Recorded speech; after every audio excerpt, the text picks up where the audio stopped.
Yo! Ako si Zaki at eto na naman ang panibagong episode ng Zaki Reacts. Ang papanoorin natin ngayon ay main event ng Gubat. I don't know what Gubat this is, but GL versus MR Industria. Medyo may nabasa na ako about this pero hindi ko pa siya napapanood talaga ng buo. Yon, bago nating simulan, kung alam nyo, itong mga nakaraang araw, mayroong social media postings na kumakalat about sa September 21. Makikita nyo naman post ng mga artist, Superfly, Omar, Boss Toyo, maraming artist ang nagpo-post tungkol sa movement na yon. Meron din mga kabobohang post kagaya ni... Makikita nyo yan. Kayo, anong tingin nyo sa movement ng hip-hop na to? Tama ba to o mali? Gusto ko malaman yung opinion nyo. Yun, hindi ko na papatagalin. Simulan na natin yung battle. Nanalo ng coin toss, si MR Industria. Pinili niya mauna, si GL. Tig-2 minuto dapat, pero hayaan natin sila. Pakinggan natin, unang balat, Gubat 15. GL. Yo! Yo! Panaginip to ni MR. Tama. Dito sa Gubat magtanghal. Kalikasan, kalakasan, ganun ka magmahal. Kung sining mo, anong pera? kataginip to ni MR. Yo! Panaginip to ni MR. Tama. Dito sa Gubat magtanghal. Kalikasan, kalakasan, ganun ka magmahal. Kung sining mo, gamitin ko, ano ang kakambal? Ako ay mabubuhayan sa iyong pagpapatiwakal. Game! Janli! Sa kaka-review ko ng mga battle, meron na naman ako mga napapansin. Di ba si Lip Cram may awkward na tono sa third bar? Na na na na na na na na na na na na na na na na na. Tapos pa-punchline, di ba? Ganon yung kay Lip Cram. Kay GL naman, iba rin yung tunog ng third bar niya. Parang na na na na na na na na na na na. Parang ganon naman yung kay yung third bar nung kay GL. Kung sining mo, gamitin ko, ano ang kakambal? Ano ang kakambal? Ako ay mabubuhayan sa iyong pagpapatiwakal. Game! Bakit kaya parang yung third bar sa bawat 4 bar setup parang may importance yung yung third bar? Kasi kung kay Lip Cram ganun, para siyang indicator na eto na yung punchline, para siyang hint. Para siyang nagiging hint yung third bar na parating na yung punchline. Para siyang indicator. Leo! Batang baho! Nakakasulasok! Kaya pala, may taga-etivac na nakapasok! Dala yung lansangan at lansang kahit nasa gubat pa naman, wala kaming respeto sa rapper! Na amoy kalyeng katawan. Pagmasdan. Parang rebat niya doon sa punchline sa kanya ni Vitroom na wala kaming respeto sa rapper na walang kalye sa katawan. Alam ko finals yun. Gago! Wala kaming respeto sa rapper na walang kalye sa katawan! Mga puno naging poste. Mga baging naging kable. Yung bundok ay nasusunog at yung hangin miserable. Yung hardin at yung talahib, may aspaltong bumubuhos.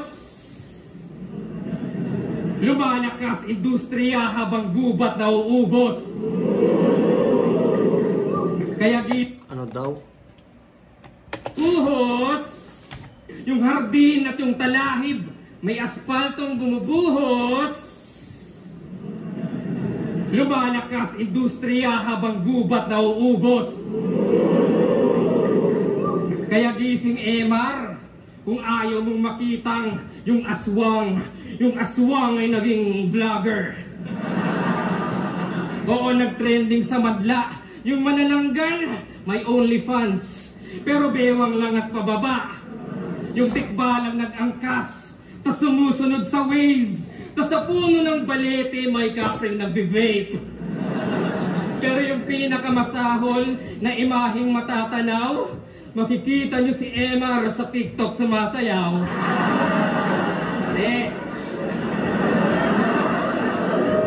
Dahil takot sa elemento ng komedya. Pasensya, di ba't ito ang iyong pobya?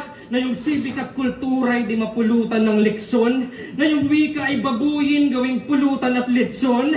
Hanggang umasim at initin, di mapanis siyang aliw? O binaboy iyong sining, tas ginawang lechon paksiw? Ew!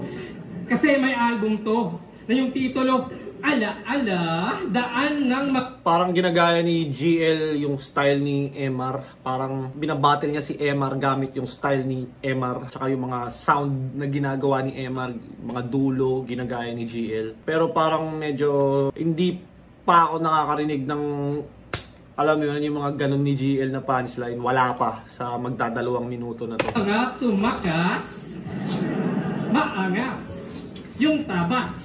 Pero di nga bumakas, tunog maganda lang. Paulit-ulit yung ideya, paulit-ulit ang laman. Tumutulas sa ating memorya, lahat ng kanta niyan, yung album ala-ala pero di matandaan. Habang ako, Gino Lopez, sa tubigan nagsiga, ako yung tubig sa taong grasang nagmamantika. Oo, madumi ang dura, kaya ilog ay lumabo. Tayo'y tubig at langis, bawal kang humalo. Kasi si maray dugyot, isang modernong animal. At pag siya'y kumain ng basura, tawag dyan ay kanibal. Kaya walang susunod sa at pag siya'y kumain ng basura, tawag dyan ay kanibal. Okay yun. Pag siya'y kumain ng basura, tawag dyan ay kanibal. Ibig sabihin, basura din siya.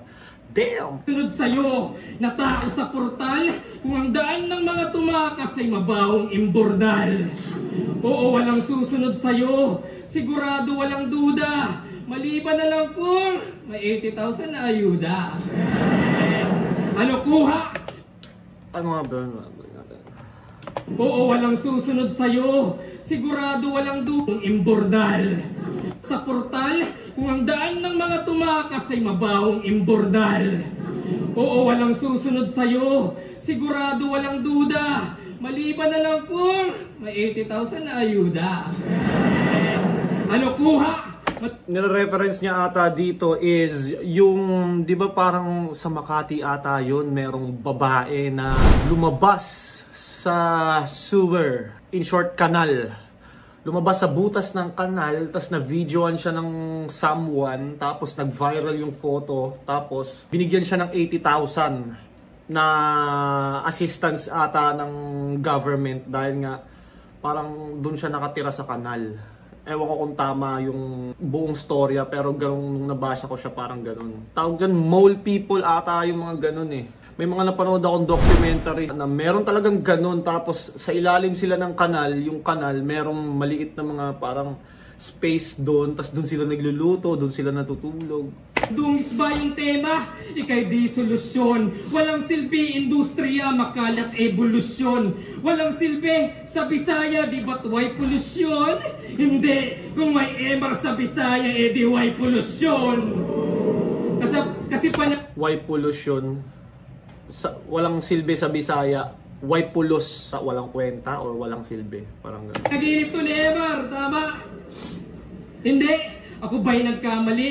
Hindi pakita mo sa amin, huwag mong isang tabi. Yung panaginip, ilarawan kung paano itahi. Nakahanda na mga tenga, patulugin mo kami.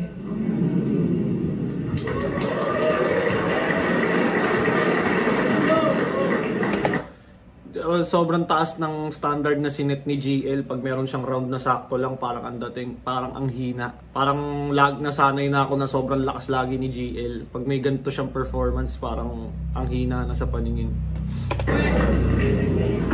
Binabangungot to.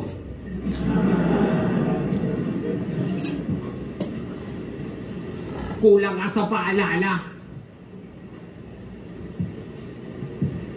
At nais ko lang ipaalala na si Emar ang kaharap mo. Kaluluwa mo sa iyong katawan ay ilalabas ko upang sa harap mo Harap-harapan kong duduraan ang iyong espiritu. Huhubarang kita sa kahihiyan hanggang tuluyan kang talikuran ng hinaharap mo. At sa harap nyo... Parang kakaiba si Emar, no? Sobrang kakaiba ni Emar.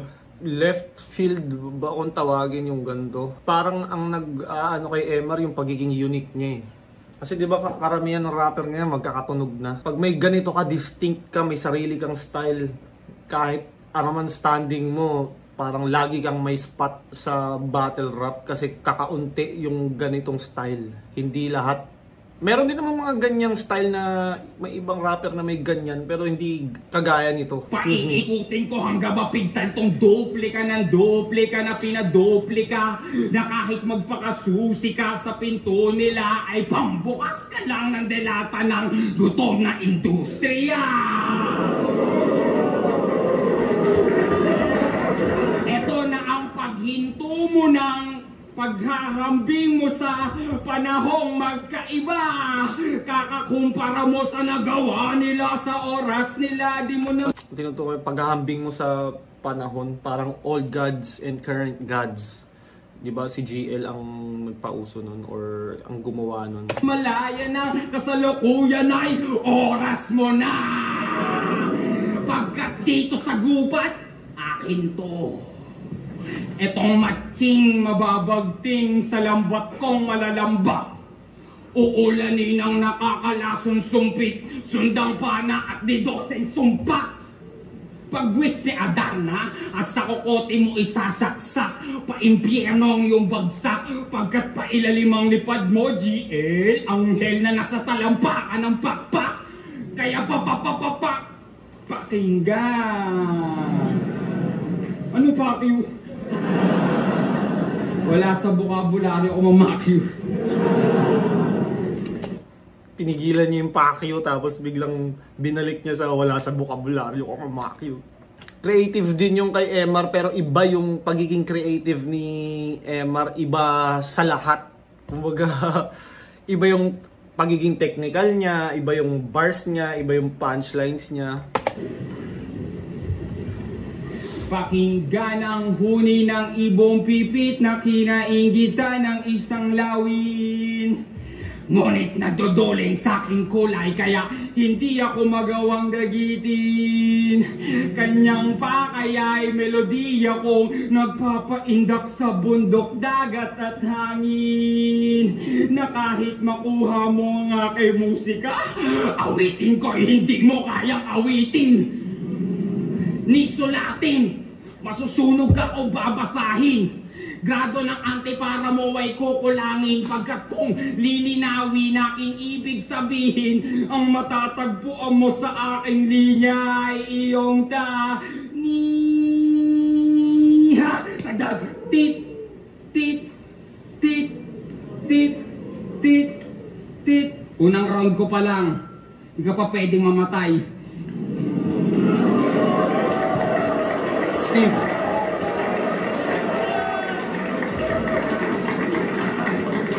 Kaya itutugma ko yon sa buhayin. Buhay, di ba? Pagkat kung tutuusin, tayog ng yung lipad ay kulang pa kung susumahin.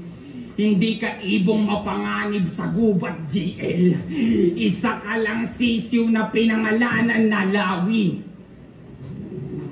Ang sisiw na pinangalanan na Lawin. Parang naisip ko dun yung ano. Alam mo yung aso sa Cartoon Network na Violet? Parang Courage the Cowardly Dog. Parang Courage yung pangalan niya pero duwag siya. Ewan ko kung naabutan niyo pa yon, Courage the Cowardly Dog. Pinapanood ko yun ng bata ako sa Cartoon Network. May cable kasi kami nun eh. Pinagyabang yung cable. Ang malinaw lang, pagkatao mo kay Emar maglalaho, magpapalit ka ng katangian pag-atang ko sa'yo ng emosyong magkakahalo. Habang sa magpapalit ka ng kataingian pagkatapos ko iatang sa'yo ang emosyong magkakahalo. At kasabay mong hahayo. Yung mga ideya mong mula sa iba't ibang libro. Pagkat aklat ko ba ay mula sa talino ko lamang na mapapasa inyo. Habang ika'y mapapasama, masasawi kang sala. Gulpe de gulat ang matatama sa mong tala. Tang, uurong ang iyong para. Tang, na orihinal kang hinirang. Pagkat naririnig ko ang boses ko sa iyong paninindigan. Pang pinag-iisipan kung isasama ko sa iyo ang mga hindi,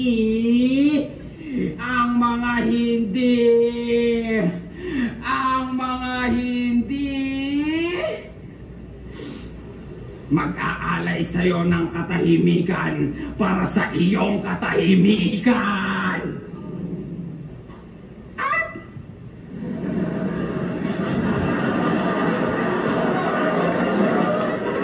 May mga ganong sundot si Emar, no?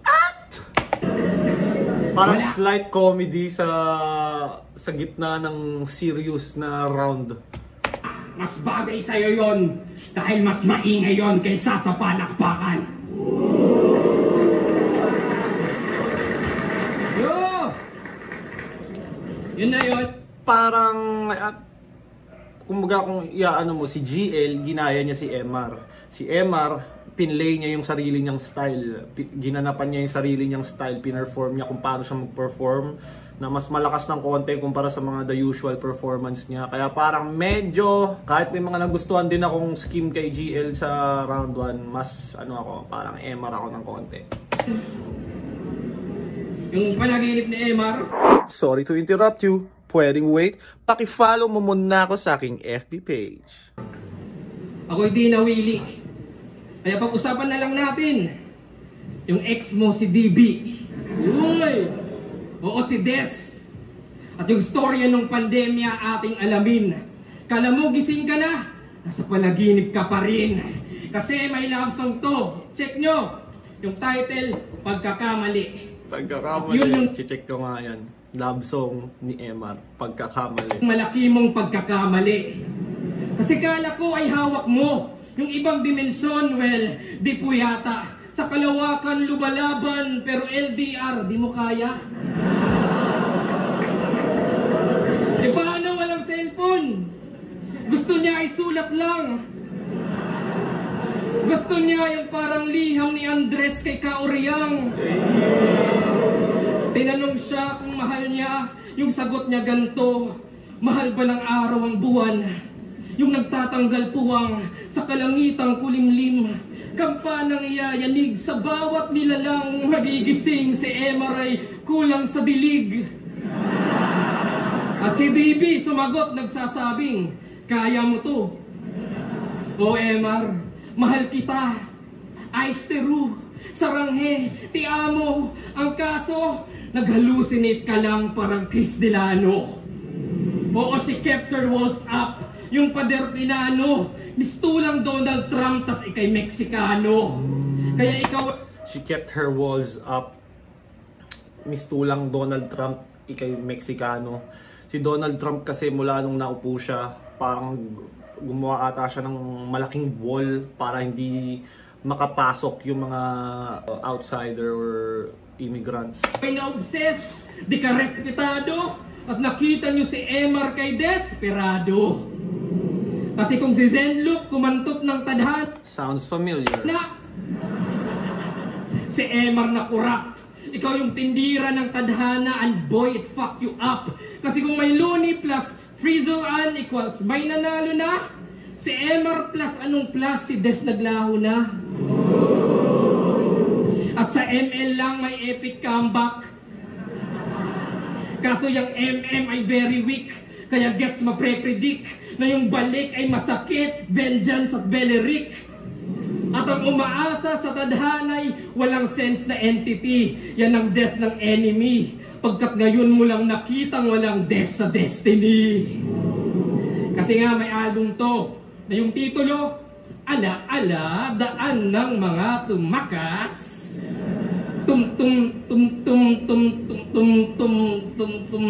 Tumakas. Talaga? paalala, yung irony ay malala. Ala-ala, daan ng mga tumakas. Ala-ala, enemy, pagkat ngayon mo lang nakitang walang des sa destiny. Kasi nga may album to, na yung titulo, Ala-ala, daan ng mga tumakas.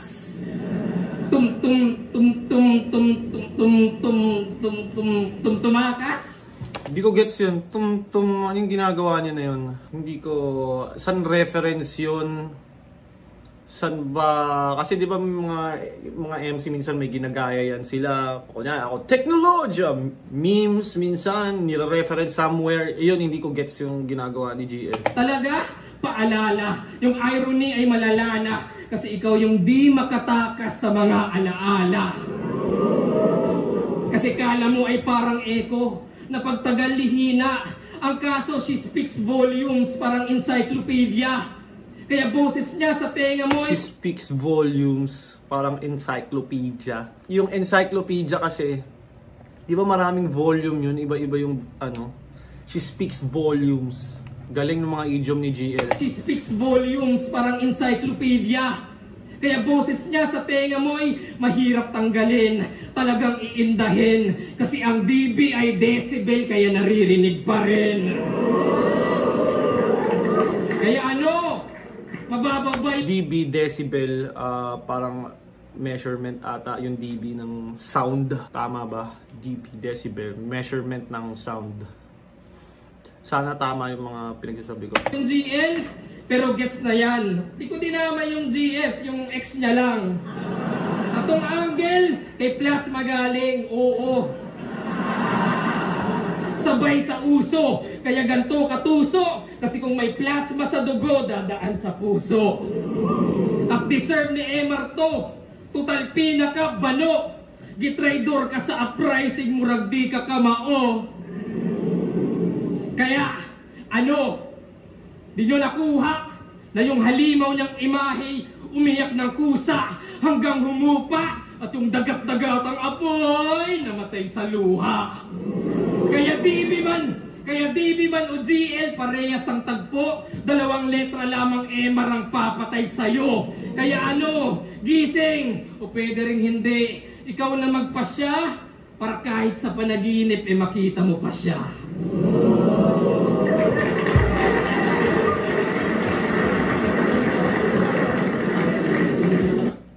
Malakas pa rin, malakas.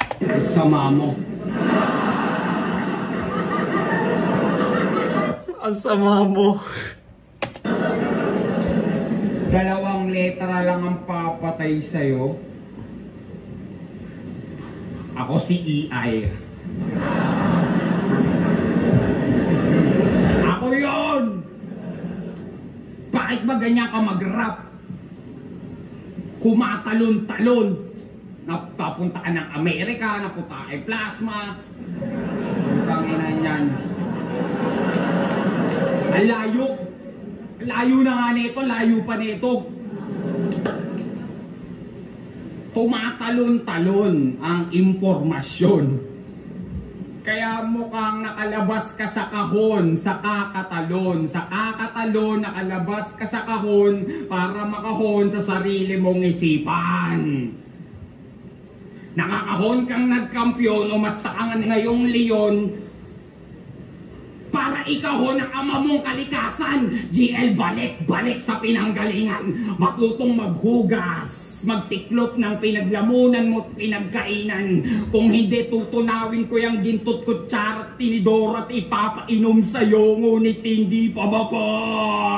Kundi pa lang ang pag-uhit nito sa iyo lalamunan. Ayos ba tayo dyan? O tingnan mo, pati sila sang-ayon na itumba ka. Baka, tunog mo ba? Naiisa na. Parang nagiging Romano eh, no? Tingnan mo, pati sila sang-ayon na itumba ka. Baka?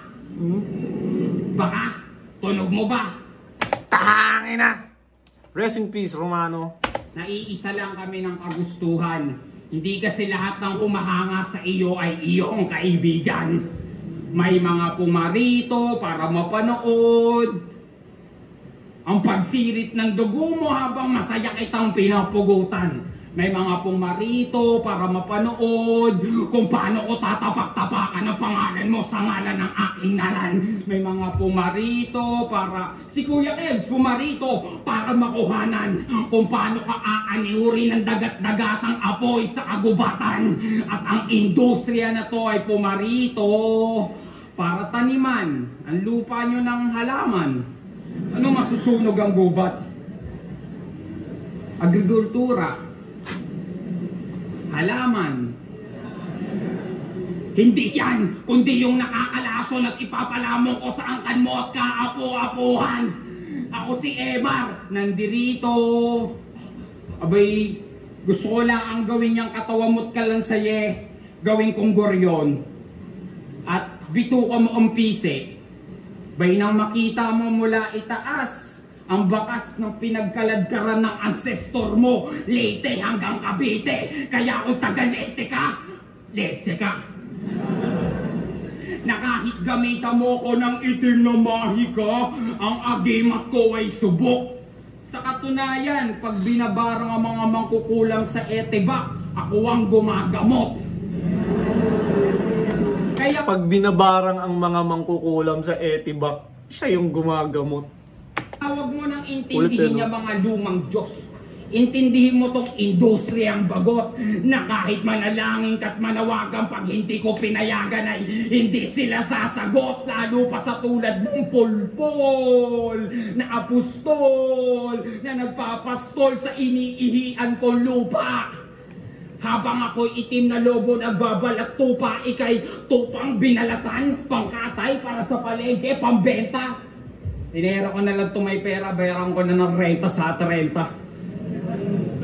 Pero mukhang hindi ka bebenta. Sa bahonan yung laman loob, parang amoy daga sa gubat na konkreto. Na masayan at kinuntento ng gobyerno sa lasa ng keso. Kaya uhaw sa sarili mong patubig, gutom sa sarili mong taniman hanggang maikongkreto. Namatayan ka ng paniniwala na mula nung naniwala kang evolusyon ay may tarantado. Ay, sementeryo. Sorry. Wala kasi kami nun. Walang hanggang evolution sa amin hindi namamatay. Kaya ang sarap lang sabihin, hindi tayo pareho. Parehas na makatalang, ngunit ikay makatalang na makatalang habang ako'y makatang may industrialismo. At ang mensahe na yan ay hindi mula sa akin, kundi mensahe sa Panginoon mo mismo na pinangalanan nilang Omsim. Ano? Na hindi mula sa ako'y makatang may industrialismo. At ang mensahe na yan ay hindi mula sa akin, kundi mensahe sa Panginoon mo mismo na pinangalanan nilang Omsim. Omsim. Hello! Bago simulan yung round 3, pwede bang makahingi ng isang malakas na boo! Boo! Boo! Oo, boo! Kasi itong Emar, nung mga last na laban niya. Tingin ko kaya medyo laylay na rin yung crowd dito. Dahil nga tapos na yung unang naganap yung Cripply versus Ban, tapos Vitrum, J-Black. So pukpukan na talaga yun. So feeling ko dito medyo light na lang yung reaction nila dahil masakit na rin yung lalamunan nila. Plus hindi rin naman ganun ka super battle to. Kaya, desperado tumatak. Yung dangal ay binagsak. Mamamatay daw mga audience pag di pumalakpak. Kayong audience ay nagpanik. Todo react sa bars mo. Si Boy Tabik, imbis gumanyan, gago gumanto. Kaya grabe yung play. Yung mga tao, nag-epep-puray. Hepep! Oy. Ba't ka nagdidikta, ha? Kung Cripply, Vitrum, baka pwede pa. Pero ikaw nagbabanta, pasistang industriya. Kasi MR ka, meaning, sa uprising ang vow. Alagad ka tol ng sining, di ka alipin ng crowd. Pero kung panaginip mo yan, sige, magka-self-doubt ka. At para lumago industriya, maging sell-out ka.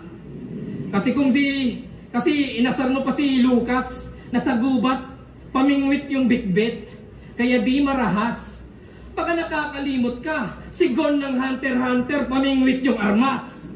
Diba? Tapos tinalo niya si Emzite, oo, nalagay sa hitlist. Si Gon ng Hunter x Hunter, pamingwit yung armas. Si Gon parang Hunter x Hunter nga to. Na bilang bata, akala natin Hunter x Hunter yun. Yung pala, parang matagal, recent ko lang nalaman na Hunter x Hunter pala yun. Tama mo, yung simpleng pamingwit, bumatay ng big fish. Kasi nung panahon ng pandemya, nawala industriya. Kaya si Zenlook yung bumuhat, binitbit yung kaliwa, yung left field pinasabog, yung left field pinasabog, yung left field pinasabog. Habang ikaw, yung left field pinasabog. Shit, ano yun? Choke ba yun? Ikaw, left field pinasabog. Kaya si Zenlook yung bumuhat, binitbit yung kaliwa, yung left field pinasabog, yung left field pinasabog, yung left field pinasabog. Habang ikaw, yung left field pinasabog. Habang ikaw, basta pinasabog. Kaya, yung left field pinasabog.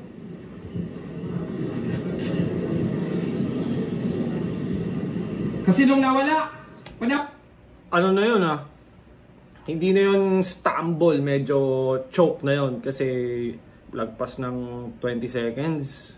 Diba stumble, mawawala ka lang ng konti. Pero eto, parang kabisado niya na nawala sa isip niya. Minsan mahirap din pag nangyayari yun What's considered a choke and a stumble or stutter? Ito ba considered as stutter or sa bagay nagsasalita pa siya pinipilit niya pang i-recall so pwedeng stutter lang. Pero dahil sa tagal parang yung duration niya ng nagsa-stutter parang considered as na rin kasing tagal na rin siya ng choke. Kasi nung nawala, panahon ng pandemya, nawala industriya. Kaya si Zenlook yung bumuhat ng kaliwa. Yung left field pinasabog, dinali na makagat. Kaya ironic sa lahat na sa malalim na Tagalog, Bisaya nag-angat. Kaya ang kapal ng mukha mong sabihin, yung berso mo yung babasahin ng aming kaapu-apuhan na buang. Yung yabang mo abot sa himpapawid. Peking propeta na ang laking ang laking damage sa performance ni GL yung choke na yun. Parang sobrang parang lumaylay ng todo dahil lang sa choke na yun. Samantalang kanina bago mangyari yun, parang all goods yung performance niya.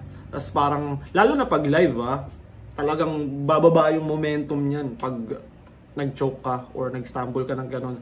Lalo na pag galing sa'yo na ganyan, GL, di ba? Galing sa isa sa pinakamagaling na battle rapper. Di ba? Parang ang pangit makita nun. Ng peking balita nakakasamid, habang yung Diyos nakamasid. Gising yung tulog dapat mapatid, mas nagmarka yung isang kapatid, mas tumatak sa'yo di mo batid yung apo ni David. Ganyan magtawid. Yung apo ni David pumapatay ng mga higante.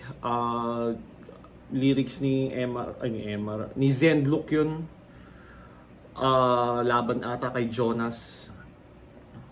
So sinasabi ni GL dito na si Zenlook nga daw ang nagbuhat ng left field nung wala si Emar. Di mo batid yung apo ni David. Ganyan magtawid at ganto lumago, kaya sabayan nyo ako. Boo! Boo! Boo! Boo! Bungad pa lang, ako'y buli lang. Bumalik parang boomerang. Mabubutasan, mabubura, mabubusalan, walang mabubuga. Magbubuhawi, magbubuhangin. Bumabawi, di ko bubuhayin. Mabubusabos, di mabubusog. Mabubulabog at mabubugbog. Sa Cebu ay mabubutaw at mabubutata. Sa Cebu ay mabubuhay at mabubulaga. Boo! Boo! Buli ka, Team Emar! Emar! Oo, no need ng palakpak, yan ay matatawid na. At matutupad na.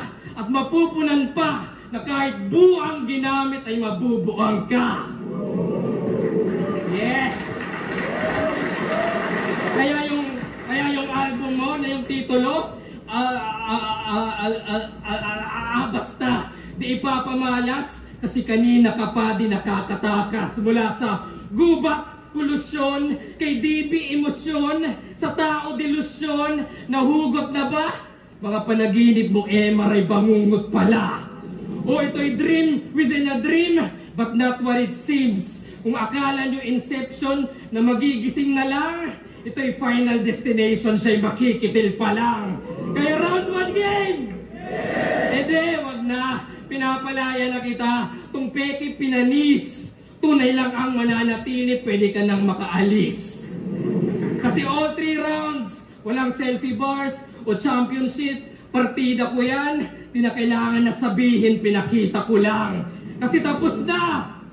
Si Sur, Vitrum, Emar, sinusunod sa Etivac, sino matutodas? Baliktaran na ba, boss? Baliktaran na ba, boss? Para yan maulats. Yung kapwa ko kampyon, ito na yung oras. Magsulat-sulat ka na, paring Jonas.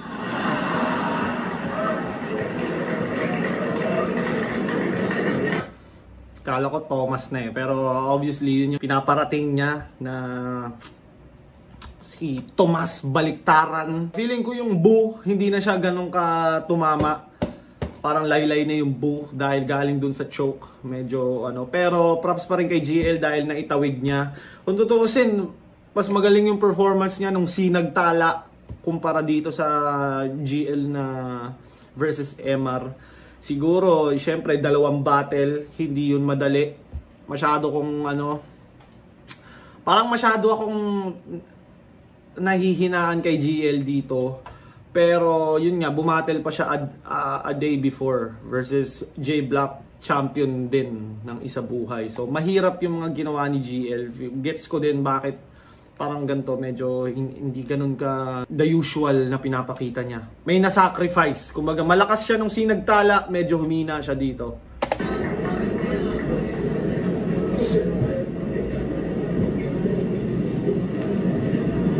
Lahat ng sinabi mo, sa totoo lang, lahat ng sinabi mo tama.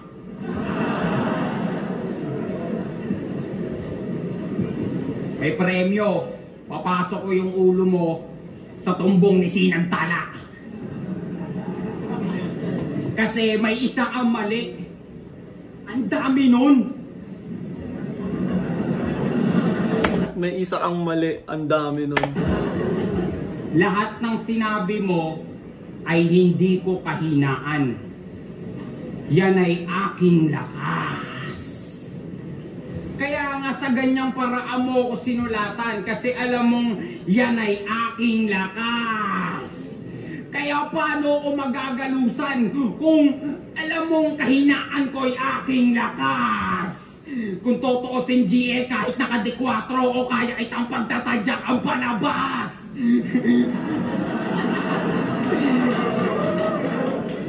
Kasi magaling lang magsulat etong bata pa mag-isip. Nabasa ko na yung sulat mo bago ka pa mag-isip. Bago ka pa magbura. Nabasa ko yung sulat mo bago ka pa mag-isip. Bago ka pa magdasa. Wala pang imahe sa mundo mo, sa realidad ko ay may hugis na. Itim at puti pa lang ang sinasayaw mo na tinta. Habang ako'y may libong kulay ngunit balanse ang pinta. Tinanggap ko lang tong battle natin para sa dugo mo. Kailangan ko lang ng pangkulay pula. At dito ko sa Cebu na darama ang aking sinisinta. Baka pinsan mo pa. Na habang binababoy kita't binabalahura ngayon ay kinikilig siya. Alay ko'y digma ang pampanulata na harana sa pandinig niya. Ikaw maliligaw ka lang sa mahal kong gubat, ako'y manliligaw niya mandirigma.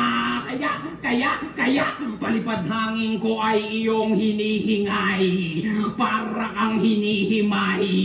Dinaig mo pa nagpakamatay sa pagsabay sa makatang bumibistay. Pinagtagpo lang tayo ng lakbay para talampakan mo ay magpantay. At si kamatayan sa akin umakbay, binayaran ka niya ng pantay. At estapahin kita, hindi kita ibibigay. Ang lakas ni MR Industria dito. Impressed ako sa performance niya. Parang mas lumakas pa siya ngayon. Or, pwedeng the other way around. Pwedeng nagmukhang malakas si MR dahil ang hina ni GL. Pwedeng ganun eh. Pwedeng parang ang hina lang pala ni GL dito. Kaya parang umaangat si MR. Or talagang malakas si MR. Kaya nagmukhang mahina si GL. You guys, what do you think? Comment down below. Kaya sa mga nagsasabing lamang to sa akin sa kaalaman, sa'yo na. Hindi ko kailangan yan. Ano naman? Sa basurahan ng alaala mo lang yan lahat binutingting. Pwes yung kalikutan ng isip mo ay kakalikutin ko paliwanag ng harapin mo ang tinatakasan mong dilim. Yung mga trauma mo ng bata na hanggang ngayon sa emosyon mo dumidiin. Hindi mo mahilo man sugat na nagawa ang molesyahin ng tiyuhin mo, pinsan mo, kapitbahay mo at alaga nilang aspin. Tapos dito ka mag-iinaso, sarap mong buntalin. Naririnig ko at sadyang maging ako'y nalulungkot sa gawa mong sulatin. Ngunit hindi ko yung kayang gamutin. Pero kaya kitang patayin at buhayin din paulit-ulit.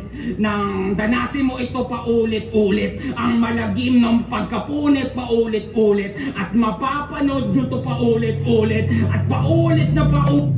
Para rin siyang yung ginagawa ni MR ngayon na parang repetitive yung words na ulit. Kahit kanina yung lumabas ka sa kahon ay tumalon. Kaya nakalabas ka sa kahon, ngunit pagtalon, parang di ba repetitive na words. Parang hawig siya sa ginagawa ni Sinyo na one word scheme. Kung mapapansin nyo, di ba ginagawa ni Sinyo yon. Pero kay Sinyo, iba-iba lang tense. Tuloy, tuluyan, nagkatuluyan, dun ka na tuluyan, di ba? Parang ganun yung kay Sinyo. Pangit, pangitain, papangit ng papangit, mas pangit. Parang ganun yung kay Sinyo. Parang similar din sa ginagawa ni MR. Ulit-ulit hanggang masulit nyo ang inyong ticket. Para namang ayaw mo, diskumpiyado kaya ata. Minsan lang ako mag-English kung totosin, purong Tagalog to. Yun ang partida ko sa mga gago na to. Hindi pa ako nag-i-English kahit alam mong doon ako magaling. Tangina no, si MR no, nag-English no.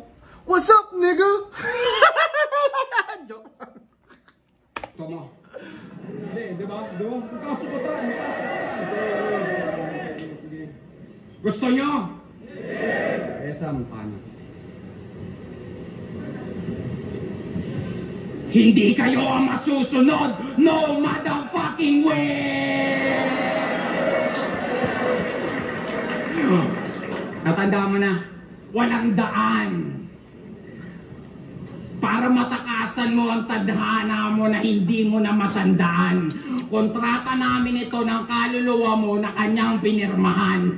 Binabawi ko na ngayon ang buhay mo na kanyang hiniram at yung kaluluwa mo na pahulugan.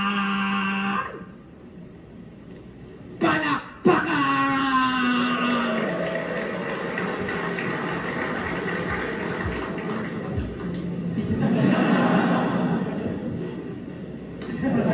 Ulit ng mukha ni MR ang moda. Parang ano eh, diskumpiyadong ano eh.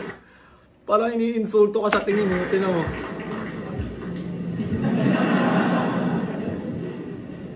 Ano mo? Super 15, GL vs. MR Industria. Magigay, isang beses para sa kanila at para sa sarili nyo, para sa buong event natin. Salamat ulit. Ang boto ng Orado, 3-2. Magigay para kay GL.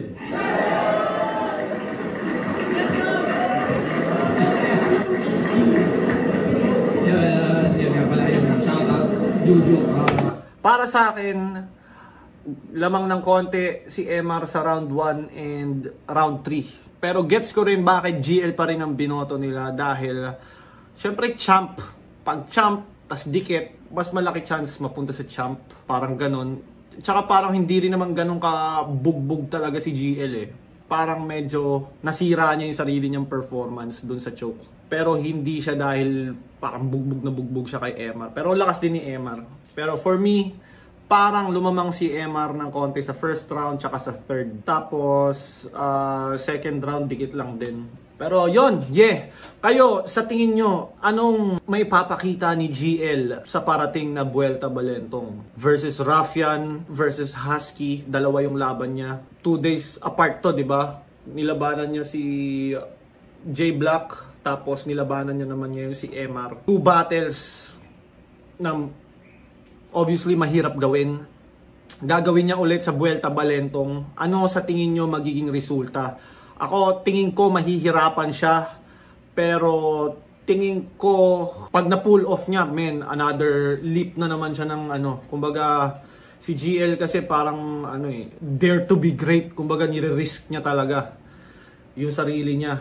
Which is very good. Malaki yung reward nun sa gagawin niya sa Vuelta Balentong. Lalo pag panalo niya parehas. Kasi mangyayari nun, si Raffian A-game yun, si Husky A-game yun. Kasi isa lang yung battle nila bawat isa. Si GL, mahahati yung performance niya. O mahahati kasi dalawa silang pinaghahandaan. So, good luck kay GL sa gagawin niya sa Vuelta Balentong. Excited na ako mapanood yung laban na yun. Yung mga laban na yun. So, anyways, kung umabot pa kayo sa parte ng video na to, maraming salamat, na appreciate ko kayong lahat. Shoutout Floodway Hustlers, Crown Manila, Baby Jack Apparel, and sa uulitin ko, I love you all.